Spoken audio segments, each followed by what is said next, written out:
everybody that stayed up and watched it. But again, we had our chances to, put it away and try to win it, and we didn't. Again, a lot of things we got to get better at. We watched the film this morning and kind of put it to rest and moving forward, looking forward to getting back at home with Monmouth.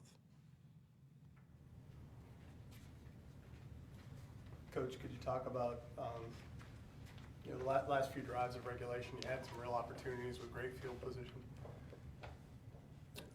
Yeah. Not with Monmouth, with NCAA. Yeah. Again, kind of like I said, had some opportunities to, to close it out, especially at the end, and didn't capitalize and didn't do it, on both sides of the ball. Same way we had chances to stop them and we didn't, but. We wasn't bad on third down on defense. We wasn't very good on first down, and second down on defense, in those last couple drives and in overtime. So looking at Mitchell on film, what did you think of him in his first start? Again, some good and some bad. You look at it, there were some reads that he missed. Of course, those are the things that we got to make sure that we get cleaned up and solidify. But also made some plays and kept some drives alive, for us too. But as a young quarterback and an athletic quarterback, sometimes you want to run a little bit before you sit there and go through your reads.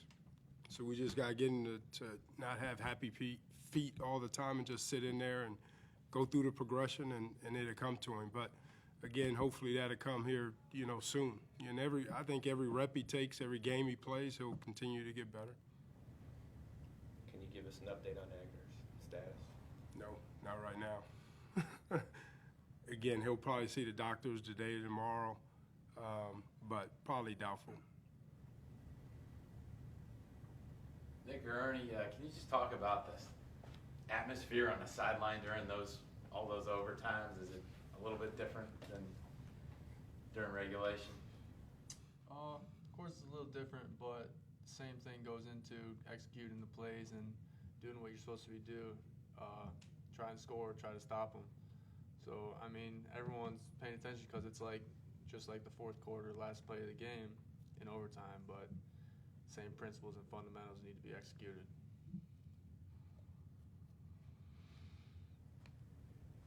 When you got to ask you about the end of the game with the calls. Obviously, you had them on 3rd and 15. 2 plays, you win the game. Pass interference call obviously was very questionable from where I stand. Can you first of all, what did you see on the call, and kind of what were you thinking at that point? Again, it probably some of those again in the pass interference it could always be called. It not, they couldn't call it. At sometimes, So again, we just got to put ourselves in better position to make a play. But again, I go back to those and never should have been in that situation. To have to, put yourself in those situations and make those type of plays, but again, we can look for reasons. We can sit there and say, this or that, but it really didn't matter. There was other situations in the game that we could have sat there and closed it out, and we didn't. I definitely understand what you're saying there. The other thing I wanted to ask you, though, as an ex-cornerback yourself, do you find yourself having to teach the position a little different because of the way they're making calls these days? Or? I think it's week to week, But again, the one thing that we won't do is make excuses. The one thing that again, and the game is moving so fast and the officiating is going so fast. They're human too, So, but never going to sit there and blame a game or make excuses for calls. Do we have to teach it? Yeah, we got to teach it. But again, it could be called and not could be called. But we just got to keep teaching the fundamental of what we teach. We're not going to teach it any different. But I think Coach Poteet does a great job of teaching what we do. But it is what it is. But we're not going to sit here and ridicule the officials for one, and we're not going to sit there and making excuses for losing the game. Obviously, after that game, I mean, it's a 6-hour game. Everybody was very emotional. There was, some people kind of running around a little bit after the game and make sure nothing got out of control. Yeah.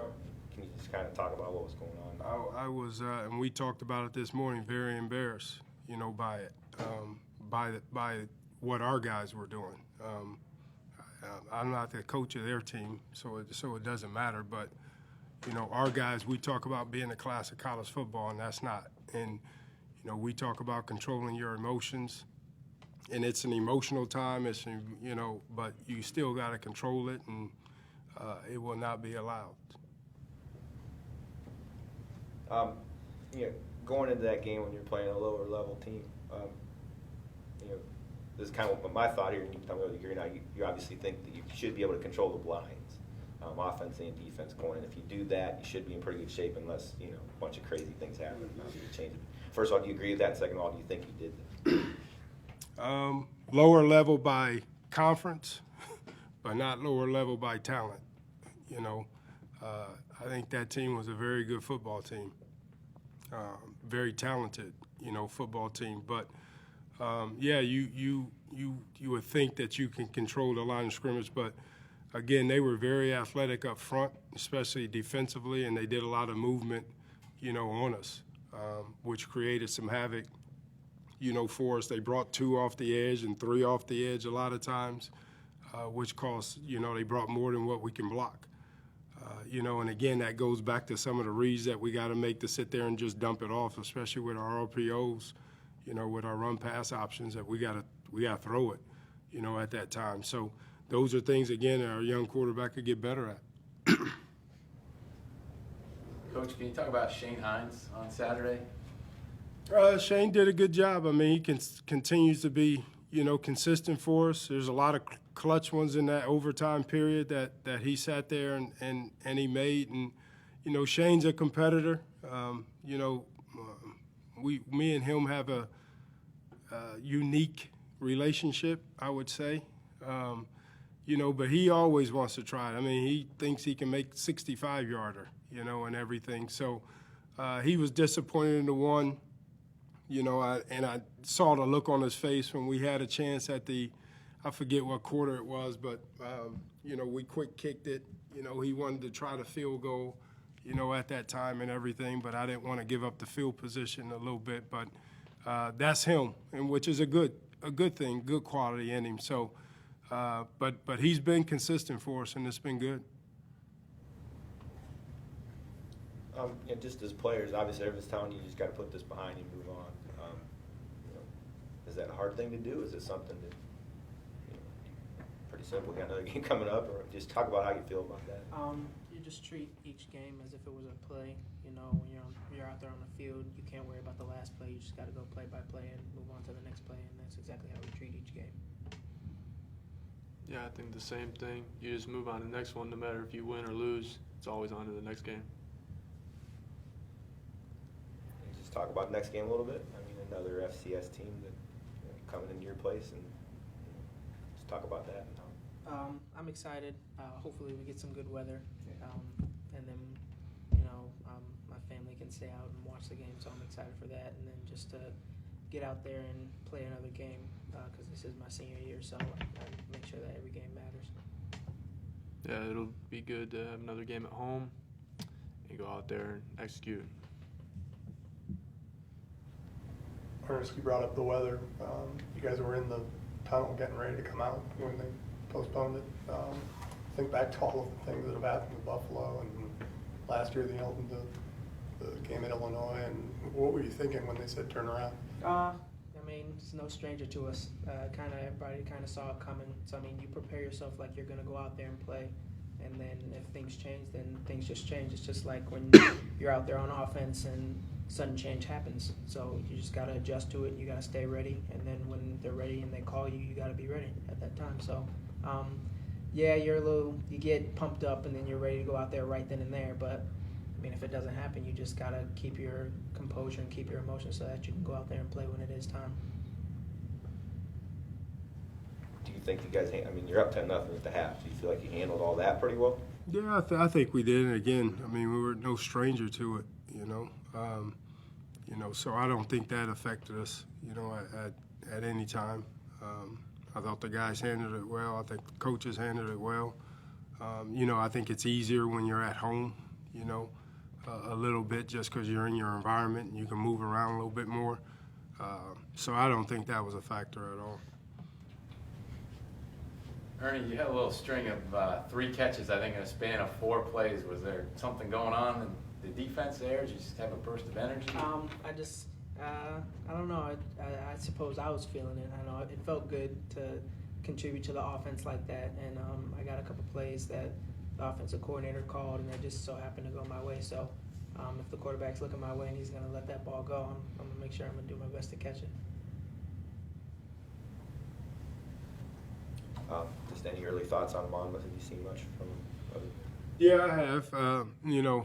Very well coached. Coach has been there for, a long time. And, in our profession, that is very rare that you have a coach. I think it was since '92, that he's been there. So very well coached. They're not going to beat themselves. They do a good job of playing sound football. They're a quarters team on defense. On offense, they sit there and, kind of rotate personnel between 11 and 12 personnel mostly. A lot of motions, but zone team, typical stuff that we've been seeing. We've played a lot of plays, with that 4 overtime, on defense, and we've seen, this would be our 3rd kind of, speed up, fast pace, style offense. So I think it's like 179 plays we played in 2 games, which is like 90 a game, 89 a game, which is a lot. So we got to do a good job this week taking care of ourselves, taking care of our bodies, because you just get worn down, and it's early in the season. That's a lot of plays to sit there and play, especially with 2 fast-paced physical games that you just played. A&T had the running back that really jumped out at you. Did these guys have anybody? They actually have a wideout that's kind of the same way. I don't know his name. Is number 7. That does a good job. Kind of the same type of guy. Looks fast on film. But they're just consistent. I mean, they just do what they do, and they keep doing it regardless of, a negative play. They're gonna come back and stay consistent with it and just keep running the offense. And again, they have confidence. They're 2-0, and they got it rolling. So, at this point, again, when you're 0-2 and you got a team that's, supposedly on the same level, as a FCS, and and they're 2-0, I'm sure this is one that they got circled that they can win. So every game is a challenge for us. We talked this morning. This is the most important game on our schedule right now, and we got to make sure that we're focused like crazy to go out there and execute and do the things we need to do to win.